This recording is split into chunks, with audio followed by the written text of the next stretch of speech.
Oke, Bu Diana mulai. Bismillahirrahmanirrahim. Assalamualaikum warahmatullahi wabarakatuh. Oke, anak-anakku, kali ini Bu Diana akan menjelaskan materi tentang dongeng. Nah, apa sih itu dongeng? Nah, dongeng adalah cerita yang belum tentu kebenarannya. Bisa benar-benar terjadi atau bisa juga tidak benar-benar terjadi. Nah, di dalam dongeng banyak hal yang sering tidak masuk akal. Nah, ini bagaimana maksudnya Bu Diana? Jadi dongeng itu adalah sebuah cerita. Nah, ceritanya itu belum tentu kebenarannya, jadi bisa benar-benar terjadi atau juga bisa belum benar-benar terjadi. Nah, seperti itu ya. Nah, biasanya ceritanya ini juga alurnya atau isinya ini kadang tidak masuk akal. Nah, itu yang disebut dengan dongeng. Selanjutnya, di sini Bu Diana ingin menjelaskan ciri-ciri dongeng. Jadi dongeng ini punya ciri-ciri.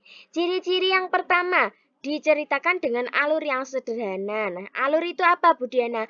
Alur itu adalah jalannya cerita. Nah, biasanya jalannya cerita ini diceritakan dengan sederhana. Tidak bulat tapi sederhana. Biasanya dimulai dari pengenalan tokoh, muncul masalah, kemudian masalahnya memuncak, kemudian diakhiri dengan penyelesaian, ya, itu yang disebut dengan alur atau memiliki alur yang sederhana. Kemudian ini ada lagi alur cerita singkat. Ini hampir sama seperti tadi. Jadi alur ceritanya singkat, dimulai dari pengenalan tokoh sampai dengan penyelesaian masalah itu ya. Kemudian tokoh di dalamnya kebanyakan fiktif atau hayalan. Maksudnya bagaimana Bu Diana? Nah, misalnya tokohnya ini mungkin bisa berupa hewan. Hewan yang bertingkah laku seperti manusia. Nah, ini kan hayalan, tidak masuk akal. Nah, ini yang dinamakan tokoh kebanyakan adalah fiktif atau hayalan. Nah, kemudian ditulis dengan gaya bahasa lisan. Maksudnya bagaimana Bu Diana? Nah, jadi meskipun ditulis, biasanya dongeng itu disampaikan penulis itu seolah-olah ada orang yang berbicara. Nah, seperti itu. Itu yang dinamakan ditulis dengan gaya bahasa lisan. Kemudian ciri-ciri selanjutnya, menekankan pada bagian isi atau peristiwa. Jadi dongeng itu lebih menekankan pada peristiwa-peristiwa atau kejadian-kejadian yang ada di dalam ceritanya itu tadi. Nah, selanjutnya Bu Diana ingin menjelaskan tentang unsur-unsur dongeng. Jadi di dalam dongeng itu ada bagian-bagian penyusunnya atau unsur-unsurnya. Nah, apa saja itu? Yang pertama, ada tema. Tema ini yang melatar belakangi cerita atau gambaran umum ceritanya itu tentang apa. Nah, ini yang dinamakan dengan tema.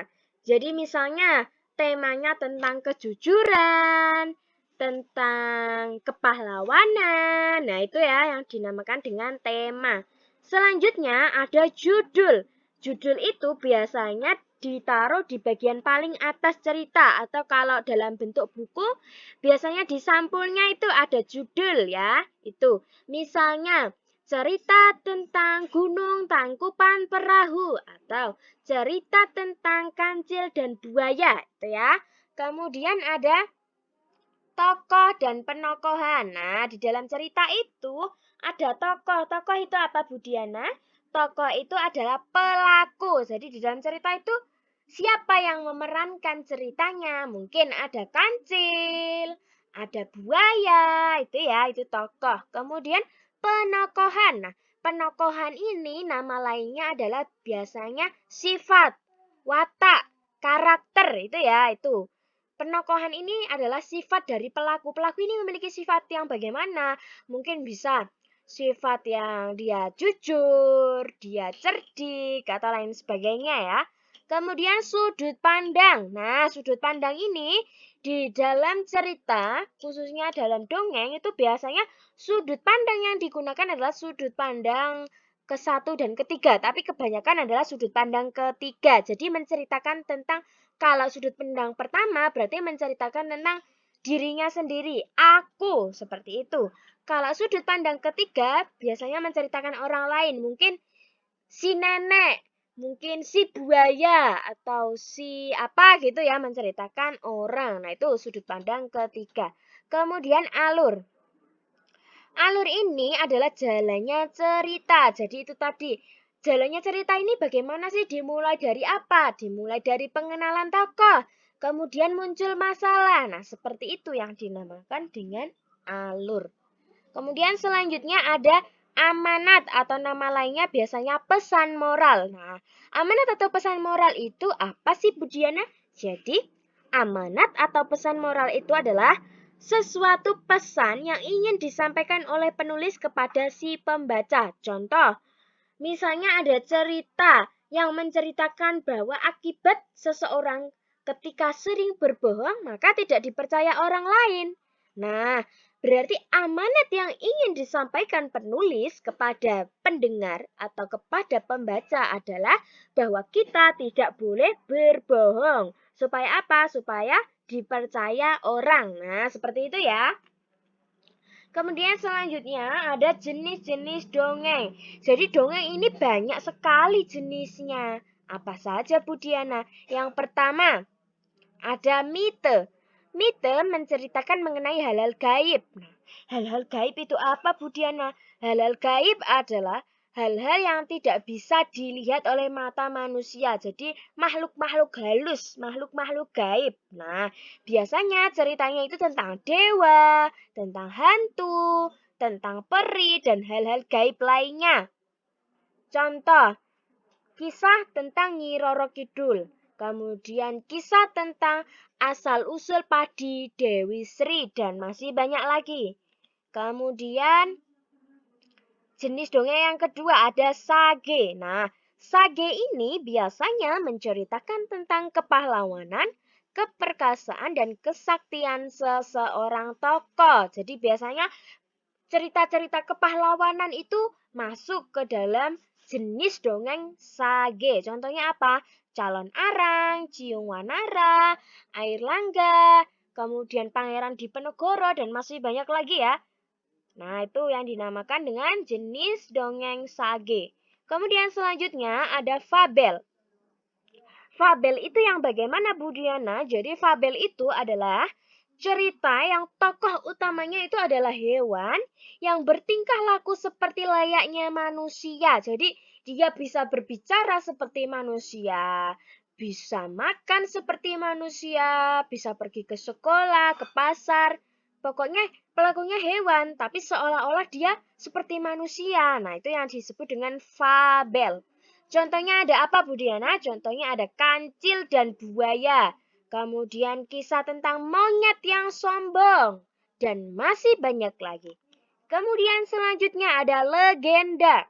Nah, legenda ini yang bagaimana Bu Diana? Jadi legenda ini menceritakan tentang asal-usul terjadinya suatu peristiwa, tempat, atau benda. Nah, contohnya adalah kisah tentang asal-usul Gunung Tangkupan Perahu. Nah, ini kan ceritanya Sangkuriang sama Dewi Sumbi ya itu ya yang akhirnya jadi Gunung Tangkupan Perahu itu ya. Itu menceritakan asal-usul suatu tempat. Kemudian ada lagi kisah Joko Tarub dan 7 Bidadari itu ya. Kemudian masih banyak lagi ya. Selanjutnya ada cerita jenaka. Nah, cerita jenaka ini adalah cerita yang di dalamnya terdapat kejadian lucu yang menghibur. Jadi ceritanya ini ada cerita lucu di dalamnya. Nah, ini yang dinamakan cerita jenaka. Contohnya adalah Kabayan, kemudian kisah Abu Nawas. Ini adalah kisah-kisah lucu ya. Kemudian selanjutnya ada cerita Pelipur Lara. Nah, cerita Pelipur Lara ini adalah salah satu dongeng yang biasanya digunakan untuk menjamu tamu. Jenis cerita ini biasanya dibawakan oleh ahli cerita dalam bentuk wayang dan alat lainnya. Jadi, biasanya dongeng Pelipur Lara ini diceritakan oleh seorang yang sudah ahli bercerita. Biasanya dia menggunakan media, bisa berupa boneka, bisa berupa wayang, bisa berupa gambar, dan lain sebagainya. Contohnya ada cerita tentang bawang merah dan bawang putih. Itu cerita Pelipur Lara, jadi hiburan ya. Kemudian selanjutnya ada cerita perumpamaan. Cerita perumpamaan ini adalah jenis dongeng yang mengandung ibarat atau kiasan tentang nasihat-nasihat yang bersifat mendidik. Jadi ceritanya ini berupa kiasan, mungkin menceritakan tentang padi ya itu. Padi yang ketika semakin tua dia semakin merunduk, itu kan ibarat bahwa ketika seseorang semakin berilmu, maka dia akan semakin tunduk, semakin menghormati orang lain. Nah, seperti itu ya. Itu adalah ibarat yang berisi tentang nasihat-nasihat. Oke, terima kasih. Wassalamualaikum warahmatullahi wabarakatuh. Sampai jumpa.